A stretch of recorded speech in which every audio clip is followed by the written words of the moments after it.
حضور نہ کسی کی انا کو نہیں جگاتے تھے۔ ہم بعض اوقات کسی سے خطاب کرتے ہیں، بات کرتے ہیں تو سامنے والے کی انا کو جگا دیتے ہیں، ٹھیس پہنچاتے ہیں، وہ کہتا چل پھر تگڑا ہو جا میں بھی آیا۔ حضور انا نہیں جگاتے تھے، میرے نبی پاک ضمیر جگاتے تھے تاکہ وہ شخص فیض حاصل کر سکے، اسے کچھ ملے۔ نبی کریم کا جو انداز تکلم ہے وہ اس طرح کا ہوتا تھا کہ انسان خود بخود کھل اٹھتا تھا کہ مطلب یہ بات ہونے کیا لگی ہے، مطلب حضور کیا فرمانے لگے۔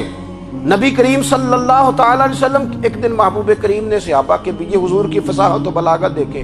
فرمایا محبوب نے کتنا نادان ہے وہ شخص جو اپنے ماں باپ کو گالی دے۔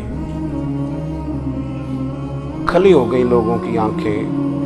کان کھڑے ہو گئے کہ یا رسول اللہ کون ایسا بدبخت ہے جو ماں باپ کو گالی دے گا۔ اب جب سوالات ذہنی سطح پر پوری طور پر ابھر گئے نا تو اب رسول کریم نے بات سمجھائی، یہ ہے فصاحت و بلاغت، تیرے آگے ہیں یوں دبے لجے فصحاء عرب کے بڑے بڑے، کوئی جان منہ میں زبان نہیں بلکہ جسم میں جان نہیں۔ یا رسول اللہ کون ایسا نالائق ہے جو ماں باپ کو گالی دے۔ اب جب ذہنی سطح یہاں تک ابھر آئی تو اب حضور نے سمجھایا، فرمایا جب تم کسی کے ماں باپ کو گالی دو گے نا تو وہ بھی تو جواب میں تمہارے ماں باپ کو دے گا نا، تو فی نفس ہی یہ تم نے خود ظلم کیا ہے اپنے ماں باپ پر۔ کیوں تم نے ایسا لہجہ اختیار کیا کہ جس سے سامنے والے کی انا جاگ جائے اور وہ تمہارے مقابلے میں آ کر کے کھڑا ہو جائے؟ کیوں تم نے اس طرح کے انداز اختیار کیے کہ جس سے سامنے والا بھی سارے پنجے کھڑے کر کے باہر نکل آئے اور کہے آ جاؤ پھر میں بھی میدان میں حاضر ہوں۔ رسول کریم کی فصاحت بلاغت دیکھیں نا، حضور دو چار جملوں میں ساری بات سمجھا جاتے ہیں۔ ایک حدیث پاک اگر ہماری سمجھ میں آ جائے، ایک روایت نبی پاک صلی اللہ تعالی علیہ وسلم نے فرمایا خوبصورت مسلمان وہ ہے جو بے مقصد باتوں کو چھوڑ دے۔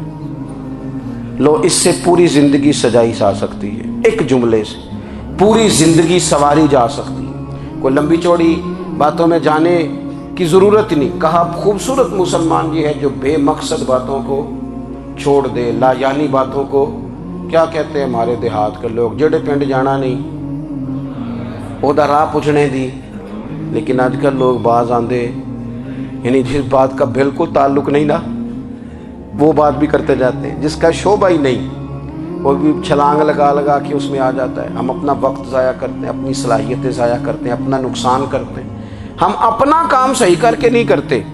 اور دوسری ساری دنیا کو ٹھیک کرنا چاہتے ہیں۔ او بھائی آپ جس جگہ جس شعبے سے تعلق رکھتے ہیں آپ اپنے معاملات میں مضبوطی پیدا کریں۔ حضور نے اپنی فصاحت کے ساتھ بلاغت کے ساتھ لوگوں کو قائل کیا، اور قرآن مجید کی تاثیر کا یہ اثر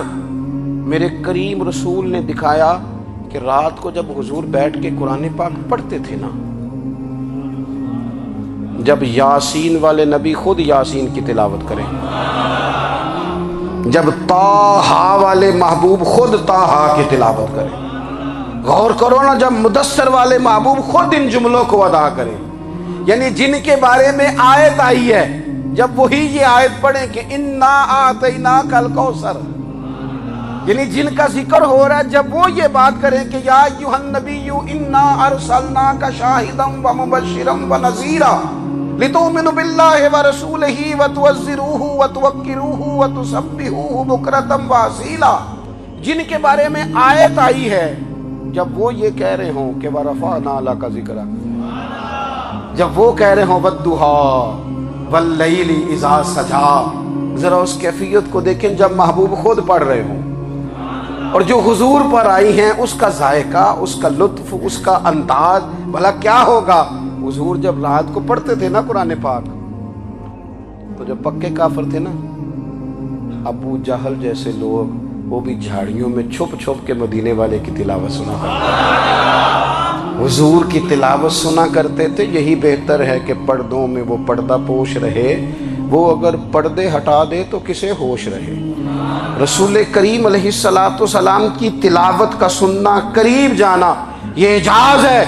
حضرت فاروق اعظم کہتے ہیں میں طبیعت کا بڑا ڈاڈا تھا، مزاج کا بڑا سخت تھا،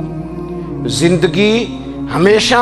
ڈٹ کر گزاری، باتوں پر کھڑا رہنا آتا تھا، پر جب میری بہن نے مجھے چند آیتیں سنائی نا تو میں تڑپ ہی گیا